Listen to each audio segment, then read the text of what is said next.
Hi, this is Fred Barstein with 401k TV on location in Boston. And while we're here, we thought we'd stop in and talk to Fidelity Investments about their target date strategies and the market in general. And as you may know, Fidelity Investments is the largest record keeper in terms of assets under management and a leading target date fund provider. So I'm here with Sarah O'Toole, and Sarah is an institutional portfolio manager. And we wanted to ask her a little bit questions about this debate, or maybe a little confusion between active and passive target dates. So Sarah, we hear a lot of those questions, but what I'm also hearing is there's really no such thing as a passive target date strategy. Can you explain that a little bit? Sure. Yeah, that's correct. All target date strategies have an element of active management. Right.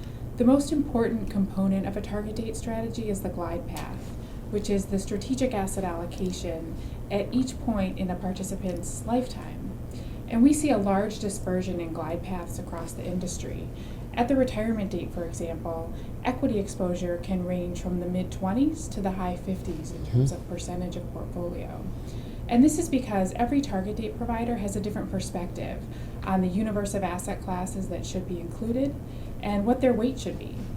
Our perspective, our glide path, focuses on assumptions about participant behavior, their capacity to take risk, as well as capital market assumptions. So the most important decision in a target date fund is an active one. And the implication for plan sponsors is to evaluate a target date fund provider's investment philosophy and process with respect to the glide path and determine whether it fits with the overall plan goal as well as participant demographics. So it's different than maybe some of the other investments that they're analyzing. Exactly. There's no industry standard in the target date space. So Sarah, a target date strategy can't be passive, but the underlying investments can be. Is that really where the confusion is? Yes, so when we talk about active and passive in the target date space, we're really referring to implementation strategy. So active strategies would implement their asset class exposure through investments in underlying managers who seek to outperform a broad market index. They may also have a top-down asset allocation component, providing flexibility to adapt to changing market environments. On the other hand, a passive approach would implement their ideas through vehicles that track a broad market index, such as an S&P 500 index fund.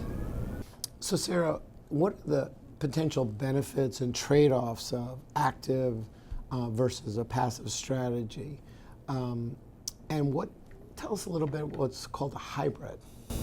Sure. So an active strategy may broaden the investment opportunity set for participants. It also may provide exposure to areas of the market that are difficult to index and ultimately provide flexibility to respond or anticipate changing market environments.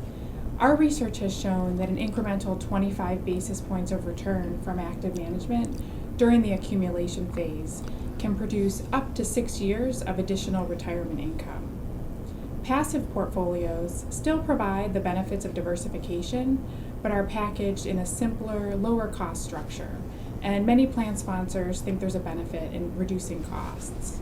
A hybrid strategy combines the features of both passive and active. So is it fair to say too that there's a potential return difference between an active and a passive? There is the potential for higher returns in an active portfolio, as well as in a hybrid portfolio relative to a purely passive portfolio. And the hybrid structure often comes at a lower fee than a purely active portfolio. So Sarah, the final question, what's Fidelity's philosophy and position on the active versus passive? Our approach to designing target date portfolios is focused on limiting the risk that a participant faces a shortfall in retirement income. We seek to build a diversified portfolio with age-appropriate level of risk so that a participant can withstand a wide variety of market environments and not experience that shortfall and really maintain their standard of living in retirement. We believe that the full toolkit that comes with active management may potentially provide the participant with a better outcome. We seek exposure to skilled active managers in our active portfolios and diversification by asset class, by investment discipline, and by risk factor. Over the 20 years that we've been managing target date portfolios, we understand that plan sponsor and participant needs vary. And so our team manages both the active, the passive approaches, as well as a hybrid strategy. Great. Well, that really very helpful in explaining that active versus passive, so plan sponsors can make better decisions. So thanks for your time today. Thank you for your time. And thank you for watching 401k TV.